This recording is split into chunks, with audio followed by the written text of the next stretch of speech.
Parce que leur raisonnement, c'était quoi? Vous avez le même nombre d'habitants qu'un pays voisin. Par respect pour ce pays ami, je ne le cite pas. Il n'est pas normal que vous ayez un budget de fonctionnaires plus important. Mais le budget ne se calcule pas par rapport au nombre d'habitants seulement. Ce pays ne représentait même pas à l'époque la dimension du cercle de Gao. Donc s'ils ont le même nombre d'habitants que nous, je lui ai répondu, j'ai dit, vous savez, à l'époque, le Mali comptait à peu près 10 millions d'habitants. La France comptait à peu près 50 millions d'habitants. Donc la France avait 10 fois plus d'habitants que le Mali. Le Mali représentait 2,5 fois la superficie de la France. Donc j'ai dit, pour mettre notre territoire en valeur, pour assurer sa sécurité, il était demandé à un Malien 25 fois plus d'efforts qu'à un Français. Puisque eux, ils s'occupaient d'un territoire qui était 2,5 fois plus faible que le nôtre, alors qu'ils étaient 10 fois plus peuplés. 10 par 2,5 égale 25. Donc, pour exploiter notre sol, notre sous-sol, l'atmosphère et tout, mettre notre pays en valeur, assurer les services de sécurité aux frontières, etc., il est demandé à chaque Malien 25 fois plus d'efforts qu'à un Français. Voilà la réalité. Et donc, il faut que nous nous souvenions à l'avenir que ce que nous mettrons dans les forces armées de sécurité, personne ne devra nous convaincre que c'est du gaspillage. Ça, il faut le noter une fois pour toutes. Nous voulons un pays fort, non pas fort pour conquérir les autres, mais fort pour nous défendre, pour garder notre honneur. Ceci n'empêchera pas que nous donnerons les instructions à nos enfants, que nous allons cultiver le civisme. Cela, l'un n'empêche pas l'autre. Mais nous devons travailler. Vous n'avez qu'à regarder la littérature coloniale. Le paysan Bambara était donné comme le paysan exemplaire de l'Afrique de l'Ouest. Le soldat Bambara, parce qu'il généralisait Bambara à tout le Soudan, n'avait d'égal que le Sahara du Tchad dans la littérature coloniale. À une telle enseigne que dans un pays amis, très amis voisins qui nous aident actuellement, pour aller dans l'armée, les gens changeaient leur patronyme. Ils devenaient Koulibaly, ils devenaient Keïta, ils devenaient Diarra, ils devenaient Traoré, pour qu'on les prenne dans l'armée. Ceux de Gao et d'Ansogo qui sont là savent de quel pays je parle. Donc, il faut réellement que Anga Segi, Anga Fierté Kono, Anga Segi Andambela. Plus de 2 décennies, les jeunes courageux du MPR ont assumé résister à toutes les adversités. Nous, les anciens, nous ne pouvons que les féliciter. Au moment où le pays amorce une nouvelle étape qui ressemble à un tournant décisif, le combat mené par le MPR, ce travail abattu doit être reconnu, apprécié et amplifié. Pour cela, les anciens, par ma voix, voudraient rendre hommage à leurs cadets, à leurs fils qui se sont résolument engagés pour qu'on ne déchire pas une page de notre histoire, pour que le Mali appartienne à tous ses enfants sans exception. Mesdames et messieurs, en cet instant même où notre Haute Assemblée s'apprête à faire un choix historique, nous les anciens voulons vous adresser un message fort. Ne perdez pas de vue que votre parti est celui qui se bat pour des valeurs, les valeurs de notre société. Et là-dessus, je voudrais donner une leçon de fidélité. La fidélité, ce n'est pas seulement à un homme. La fidélité, ce n'est pas seulement à une organisation. La fidélité, c'est par rapport à une doctrine, aux valeurs qu'on partage ensemble. Si nous partageons les valeurs ensemble, nous sommes du même parti. S'il y a un autre parti qui partage les mêmes valeurs que nous, c'est un parti ami. Donc, j'insiste là-dessus, mesdames et messieurs, le flambeau que vous tenez doit s'allumer pour les Maliens qui ont vécu les tristes événements de 2012. Ce flambeau que vous tenez doit illuminer les chemins de l'espoir pour ceux-là qui n'ont pas vécu cet instant, mais entendront cela compter. Pour eux et pour tout le Mali, je vous invite à un choix éclairé. Je voudrais également adresser des mots d'encouragement aux plus jeunes. La génération de l'ère de démocratie pluraliste. Comprenons-nous très bien. Nous, à l'intérieur de l'UDPM, il y avait la démocratie. La preuve, c'est que quand on prenait un leader en train de corrompre des gens d'une tendance avec de l'argent, on le disqualifiait purement et simplement. Aujourd'hui, si un parti politique partage le pouvoir, s'il a un de ses leaders qui triche avec le Mali, est-ce qu'il va l'enlever? Il ne l'enlèvera pas. Il dira, si je l'enlève, je diminue la force de mon parti. Donc la vision a changé. La vision, ce n'est plus le pays. La vision, c'est l'accès au pouvoir. L'accès au pouvoir devient une fin en soi.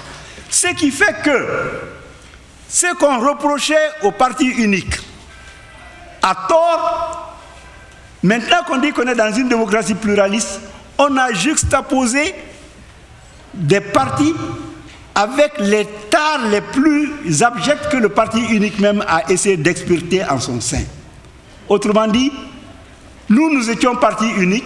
Je ne fais pas l'apologie du parti unique, vous le savez. J'ai milité pour l'ouverture. Mais je voudrais dire qu'aujourd'hui, nous nous trouvons malheureusement, notre malheur vient du fait qu'au lieu du pluralisme démocratique, nous nous sommes trouvés avec des partis uniques juxtaposés. C'est ça. C'est ça. Au lieu d'une route goudronnée, parti unique, nous avons eu des pavés juxtaposés sur la route qui étaient des partis uniques. Donc on dit démocratie, démocratie, démocratie. Et vous ne vous êtes pas étonnés quand il y a un des chantres de la démocratie, à travers un de leurs hauts fonctionnaires, j'ai cité Laurent Bigot, qui a dit que tout le monde s'est étonné quand la démocratie malienne, entre guillemets, s'est écroulée, mais qu'en fait, c'est la façade que nous avons vu tomber, sinon les fondations n'existaient même pas. Et il a dit, tout le monde a lu sur Internet, et celui-ci était directeur de recherche au ministère des Affaires étrangères du pays qui est venu nous sauver. Nous l'en remercions. Mais il n'a fait que dire la vérité. Mais encore une fois, pour vous dire quand même que les choses évoluent. Après le 26 mars, quand le MPR était dans le copeau, avec des partis au départ où il y avait des gens qui disaient nous ne voulons même pas serrer la main de quelqu'un qui se réclame du parti de Moussa Traoré. Ces gens-là ont été emprisonnés en même temps que nous.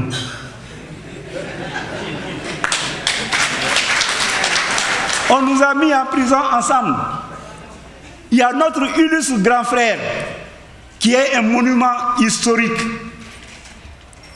Pour ne pas le nommer, j'ai parlé du doyen Sédou Badian Kouyaté, qui crève l'écran quand il parle, même aujourd'hui. Ils l'ont enfermé avec un de nos collègues du MPR.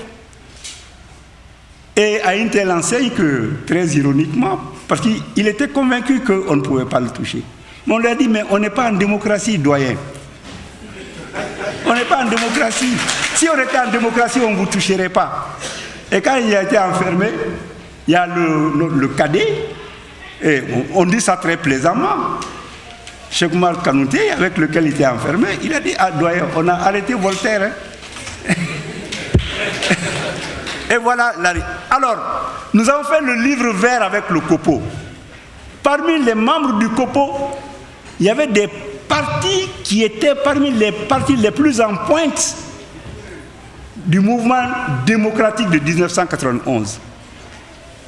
Mais quand ils ont constaté que le régime avait dévié, qu'il n'y avait pas un véritable fond démocratique, nous avons fait un livre vert. On est allé en délégation voir leur mentor en France. Ceux-là qui les avaient soutenus contre nous en mars 91. Vous savez ce qu'ils ont répondu? Je vais vous dire, hein, c'est pour vous dire que Moro, il a compté sur ses propres forces. Ouye munke kujabi. Ou ko amba don mimbe Sénat. Ce n'est pas démocratique. Mais en nous ta exemple de pour que kato encourager la démocratie. Donc on a forcé ça coûte démocratie en a kobe sekiko. Donc il y a un sacrifié. Ils étaient bien conscients que leurs amis n'étaient plus dans la lancée démocratique. Ça c'était pendant le copo. Ça sont des vérités qu'il faut dire. Doba kalamaya mais dota kalamaya. Donc voilà la réalité. Donc le slogan de l'UDPM, l'aide la plus noble et la plus utile est celle qui provient de nous-mêmes. C'est vrai pour l'économie, c'est vrai pour le social, c'est vrai pour la politique, c'est vrai pour tout. Il a compté Irekan au décaïn folon.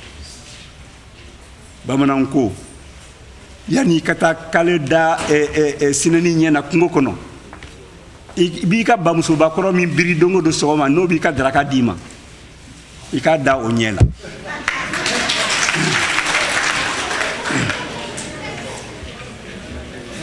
Je voudrais également adresser des mots d'encouragement aux plus jeunes. La génération de l'ère de démocratie pluraliste qui a activement soutenu notre combat, qui a cru à nos discours, qui s'est engagée fortement à la construction du MPR et qui par enchantement s'apprête à tout donner pour la campagne électorale de 2013. Je voudrais leur dire, battez le pavé pour notre pays, soyez des vrais pionniers du renouveau du Mali. Au nom de tous les anciens, au nom de toutes les anciennes, au nom de tous les militants soutiens du MPR, je souhaite bonne chance à notre candidat. Pour la victoire et le bonheur du peuple malien, je voudrais dire en avant, je vous remercie. Entendre le témoignage des doyens, des anciens. Dans ce témoignage, je pense qu'il n'y a rien à dire. Il n'y a que des vérités. Et dans la vie, le mensonge peut toujours courir, mais la vérité, quand elle s'élève, elle l'attrape toujours.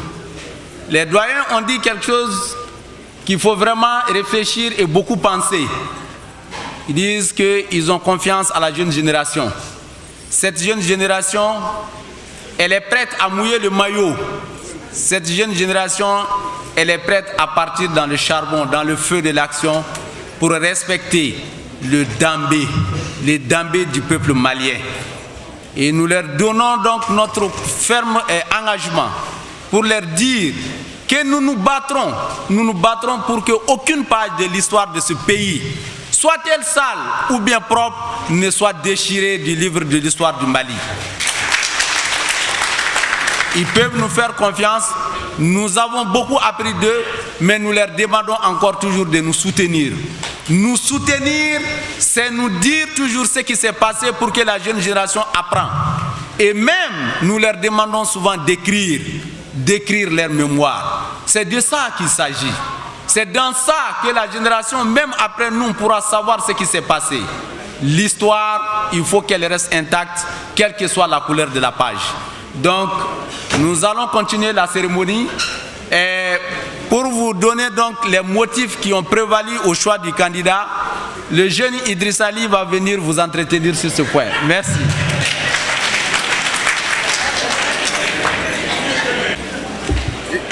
J'espère que je ne ferai pas de jaloux quand tu m'appelles jeune, parce qu'il y a beaucoup plus jeunes que moi qui réclament leur jeunesse avec suffisamment d'ardeur.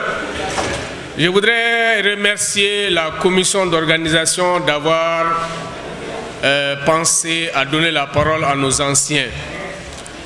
Leur porte-voix disait que les anciens parlent beaucoup. Les plus jeunes disent qu'en se taisant, ils commettront les plus graves erreurs de leur parcours. Parce que la jeunesse du Mali a besoin de savoir, elle a besoin d'entendre, elle a besoin d'écouter. Parce que cette jeunesse est réceptive à cela, que ça a été une bonne idée de leur donner la parole. Et nous étions très loin d'imaginer qu'ils avaient encore de la verve et qu'ils étaient prêts à en découdre lorsqu'il s'agit de les solliciter. Merci aux anciens. Le texte que je voudrais livrer est juste un condensé des réflexions menées à l'intérieur du pays pour justifier devant les cadres réunis du parti pourquoi cette année le MPR doit aller se battre sur toutes les élections, à commencer par l'élection présidentielle. Nous voulons dire qu'il y a un an, au moment même où le pays s'apprêtait à organiser l'élection présidentielle pour la 5e fois de l'ère démocratique, le sort s'abattait sur notre pays. Un coup d'État militaire stoppa le processus démocratique. Des djihadistes et narcotrafiquants opèrent et occupent les 2/3 du territoire national. Le peuple du Mali assista alors, complètement atterré, à l'épisode le plus humiliant de son histoire. Les fondements de notre société, c'est-à-dire le vivre ensemble, la cohésion sociale, l'unité nationale ont été fortement affectés. L'État-nation entièrement déstructuré. Nos valeurs ancestrales de courage, de dignité, de bravoure ont été complètement ébranlées. La politique et les politiques sont devenus totalement décriés. Face à ce tableau sombre, était-il possible pour nous de rester indifférents? Assurément non. Le